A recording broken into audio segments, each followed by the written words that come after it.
Hello friends, welcome back to পিয়ার blog and recipe. আজ আমি তোমাদের সঙ্গে শেয়ার করব চিড়ের পোলাও রেসিপি। চিড়ের পোলাও এমন একটি খাবার যা আমরা টিফিনে অথবা সকালের নাস্তায় ছোট থেকে বুড়ো সকলেই পছন্দ করি। তো দেখে নেওয়া যাক কীভাবে সহজে চিড়ের পোলাও তৈরি করা যায়। আর একটা সকলের প্রবলেম থাকে চিড়ের পোলাও তৈরিতে, সেটা হলো যে চিড়ের পোলাও তৈরির সময় সেটি নাকি জড়িয়ে যায় অথবা চিড়েগুলো ভেঙে যায়। তো আজ আমি একটা টিপস তোমাদের সঙ্গে শেয়ার করব ভিডিওর মাঝে, সেটা হলো দেখবে সহজে কিভাবে চিড়ের পোলাও ঝরঝরে তৈরি করা যায়, ভাঙবেও না আর জড়িয়েও যাবে না। চলো এবার দেখে নেওয়া যাক কিভাবে আমি তৈরি করছি আজকে চিড়ের পোলাওয়ের এই রেসিপিটি। দেখো বন্ধুরা, চিড়ের পোলাও তৈরির জন্য আমি নিয়েছি একটা ছোট্ট আলু, নিয়েছি টমেটো, নিয়েছি ক্যাপসিকাম, গাজর কুচি সব কুচি করে নিয়েছি সর্ষে, তোমরা কালো সর্ষেও নিতে পারো, এটা অপশনাল। নিয়েছি কিছু কিশমিশ, লঙ্কা কুচি, আদা কুচি নিয়েছি অল্প একটু গরম মশলা, নিয়েছি মৌরি, নিয়েছি সাহা জিরে, আর তার সঙ্গে লাগছে আমার দেখো মেন জিরে, আর নিয়েছি চীনাবাদাম, আর আমার লাগছে এর সঙ্গে অল্প একটু পেঁয়াজ কুচি আর তেজপাতা, আর শেষে আমি অ্যাড করব কাজু বাদাম, সেটা একবারই শেষে দেব।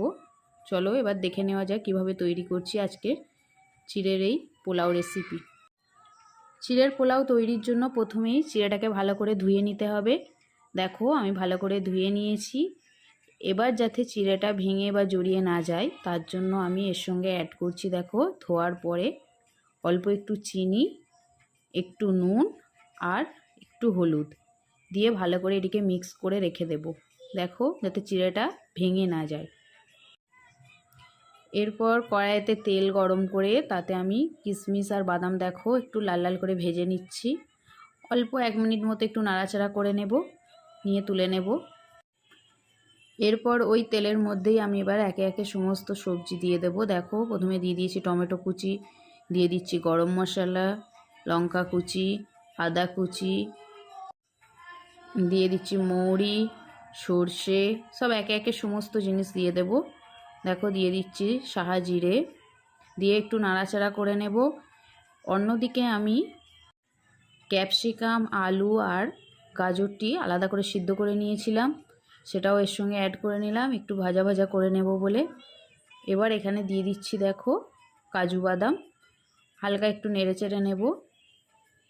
সমস্ত সবজি নাড়াচাড়া করে নিয়ে এর মধ্যে এবার দেব তেজপাতা আর পেঁয়াজটা আগে দিলাম না কারণ রঙটা চেঞ্জ হয়ে যাবে তাই। এবার এর মধ্যে দিয়ে দিচ্ছি অল্প একটু হলুদ গুঁড়ো, একটু নুন দিয়ে একটু নাড়াচাড়া করে নেব। দেখো নিয়ে এর মধ্যে অ্যাড করে দিচ্ছি ধুয়ে রাখা সেই চিড়ে। দেখো চিড়েটা দিয়ে আবারও একটু নাড়াচাড়া করে নেব, নিয়ে এর মধ্যে দিয়ে দেব ভেজে রাখা চীনাবাদাম আর কিশমিশ একসঙ্গে আগে তুলে রেখেছিলাম, সেটা দিয়ে দিয়েছি অল্প একটু চিনি, আর একটু ঘিটা দিলে সুন্দর ফ্লেভার আসবে তাই দিলাম। দেখো এবার একটু নাড়াচাড়া করে নিলেই তৈরি হয়ে যাবে আজকে চিড়ের পোলাও রেসিপি। দেখো আমার তৈরি হয়ে গেছে চিড়ের পোলাও রেডি। এবার এটিকে আমি প্লেট আউট করে নিচ্ছি। দেখো বন্ধুরা, দেখো খুবই সুন্দর হয়েছে, তোমরা দেখেই বুঝতে পারছো। দেখো আমি প্লেট আউট করে নিয়েছি, খুবই ভালো লাগছে। তোমরা অবশ্যই বাড়িতে ট্রাই করবে চিড়ের এই পোলাও রেসিপিটি। যদি ভালো লেগে থাকে অবশ্যই একটা কমেন্টস করবে, আর আমার এই ভিডিওটিকে লাইক শেয়ার করবে, আর অবশ্যই চ্যানেলটিকে সাবস্ক্রাইব করবে যাতে সমস্ত ভিডিও তোমাদের কাছে সবার আগে পৌঁছায়, আর বেল আইকনটি প্রেস করে দেবে। Thank you.